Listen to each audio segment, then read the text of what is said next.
Bien-aimés frères et sœurs, nous avons un problème de légalisme, nous qui nous sommes convertis.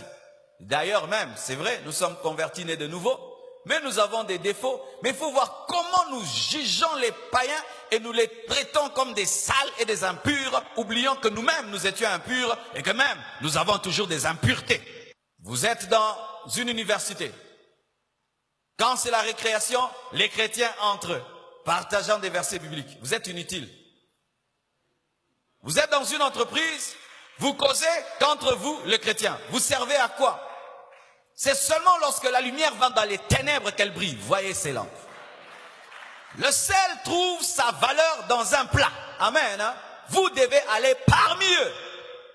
Cette fausse sanctification où nous nous mettons à part, appelant impur ce que Dieu considère pur, n'est pas de Dieu. Ça empêche la croissance de l'Église et l'évangélisation. Dans la maison de Corneille, un païen, l'onction a fonctionné, vrai ou faux? Dans la maison d'un païen, pas dans la synagogue, le Saint-Esprit est descendu. Pour démontrer quoi? Que Dieu accompagne ceux qui marchent avec lui. Mais les chrétiens d'aujourd'hui n'ont plus aucun contact avec les païens. Aucun contact avec les païens. Comment vous allez les sauver? Comment vous allez les sauver? Ce n'est même pas Corneille qui est allé vers Pierre. C'est Pierre qui est allé vers Corneille alors qu'il était apôtre. Mais nous, quand nous élevons spirituellement, tu commences à beaucoup prier, à beaucoup jeûner. Les païens, tu les regardes comme s'ils sentent mauvais, alors que ce sont des créatures de Dieu sauvées aussi. Quand Christ mourait à la croix, il ne pensait pas qu'à toi, il pensait à ces païens. Et Dieu, dans sa vision futuriste, les considère comme purs. N'appelle pas impur ce que j'appelle pur. Arrête de regarder des païens comme si tu étais leur Dieu, alors que leur Dieu les aime et a compassion d'eux. Je vous pose la question, si un jour dans ce culte, une star de la musique païenne, les grandes stars que vous connaissez, venez dans ce culte, comment allons-nous les traiter?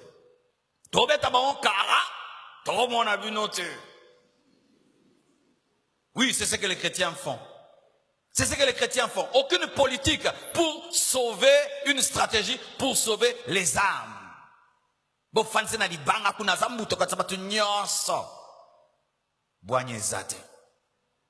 Alors que si seulement l'un d'eux se convertit, quel puissant évangéliste.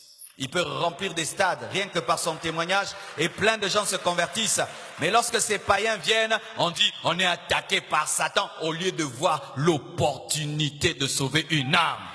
Dans l'ancienne alliance, il y a ce qu'on appelle la sanctification égoïste, où tu te comportes comme un pharisien, regardant tout le monde de bas. Vous êtes impurs, vous êtes les nations, nous sommes le peuple de Dieu. Mais dans la nouvelle alliance, ceux qui sont purs se mélangent aux impurs, afin de les sanctifier. La parole s'est faite chair, la lumière est venue dans les ténèbres. C'est ça l'évangile. Quand quelqu'un vit dans le péché, tu ne peux même pas le saluer.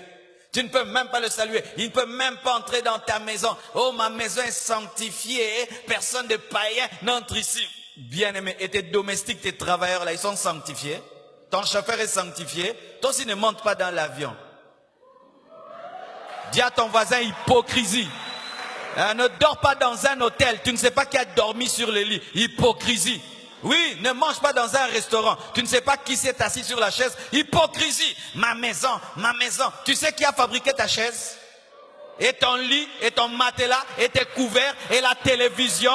Enlève tout de ta maison. Et qu'il n'y ait pas de maçons. Toi-même construis ta propre maison. Comme ça, tout est sain. Hypocrisie.